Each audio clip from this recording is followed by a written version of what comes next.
اهلا بكم حبايبي، كل سنه وكلكم طيبين. عيد سعيد يا رب علينا كلنا. ده النابت اللي احنا نبتناه في الفيديو اللي فات.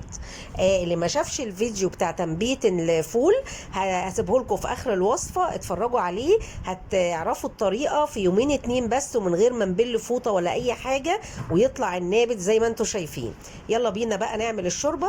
في حله على البوتاجاز احط فيها شويه زيت، واكون مجهزه بصلايه ضرباها في الكبه او بشراها، ما تبقاش ناعم قوي، تبقى متوسطه، ولا خشن ولا ناعم. اوكي. وبعد كده اول ما الزيت يسخن هنزل بالبصله بتاعتي. تمام كده. هشوح البصله بتاعتي لحد ما تدبل ولونها يصفر حاجه بسيطه. تمام. شايفين هي دلوقتي لونها ابيض. طبعا النابت من الطقوس اللي احنا بنعملها في اسبوع الالام. كل سنه وكلكم طيبين. شايفين ادي البصل وصل للصفار اللي انا عاوزاه ودبل. هنزل بقى بالنابت بتاعي ده. جزء من الكميه اللي انا كنت عاملاها وكنت حاطاه في الفريزر. انا ما عملتوش في نفس اليوم بصراحه المره اللي فاتت او الفيديو اللي فات، فحطيته في الفريزر وطلعته، وزي ما انتم شايفين وهو مجمد نزلته على البصل على طول. اهو شايفين اهو منظره والتنبيت بتاعه باين. هشوح بقى الفول النابت مع البصله، اشوحه 3 4 دقايق كده. هتلاقوه بصوا اخد لون وبقى لونه كمان بيلمع، واخد لون محمر شويه، وكمان الطعم من البصل. هبتدي انزل بقى بشويه ميه مغليين، هغطي ميه كتيره، هغطي بيها الفول بالزياده كمان، لان مع السوى الميه هتتبخر. فاعملوا حساب ان الميه كده كده هتنقص، الميه تكون مغليه. خلاص هقلب بقى تقلبتين كده. تمام. وطبعا عشان عاوزين يبقى لونه جميل وابيض زي ما انتم شايفين كده، احنا ممكن نعمل حاجة بسيطة ودي اختيارية. هو كده كده مش هيسمر ولا حاجة، بس برضو لو حابة تحطي نقطتين ليمون، نقطتين بساط، مش هحط نص الليمونة. بصوا اهو نقطتين بس كده وخلاص. وهقلب تقليبة وهسيبه يستوي. ونرجع نشوف بعد ما يستوي، نشوف الخطوة اللي بعد كده. خليكم معايا. تعالوا بقى نبص عليه. شايفين المية نقصت زي ما انتوا شايفين كده.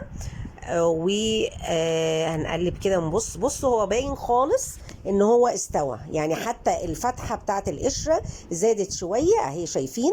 فباين خالص ان هو استوى. او ممكن تضغطي بصباعك كده على الفول لو لقيتيه علم او غرز يبقى تمام.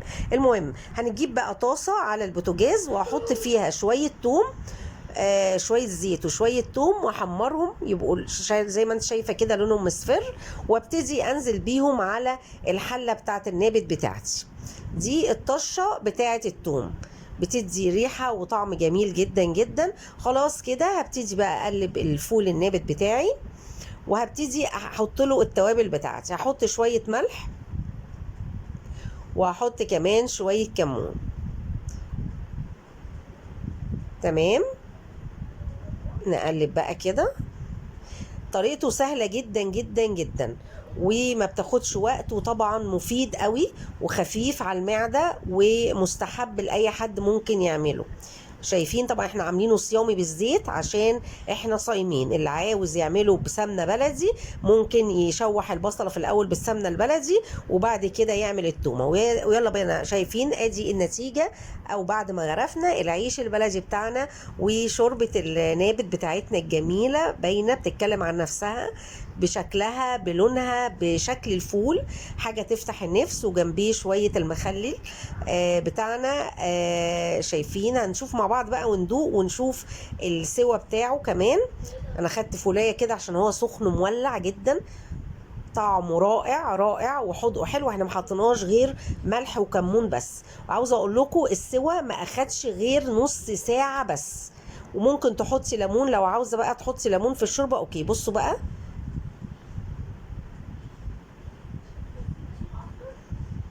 شايفين؟ زبده، زبده بجد. عاوزه اقول لكم الفولايه نفسها لما بتاكليها مسكره، الفولة مسكرة جدا جدا.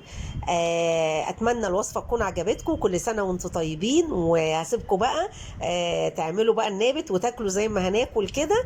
وعيد سعيد عليكم، وان شاء الله هسيب لكم في اخر الفيديو طريقة الحمص والترمس عشان شم النسيم، وهسيب لكم فريكة ايوب اللي احنا بنعملها يوم الاربع ايوب برضو اتفرجوا عليها. والى اللقاء، باي باي.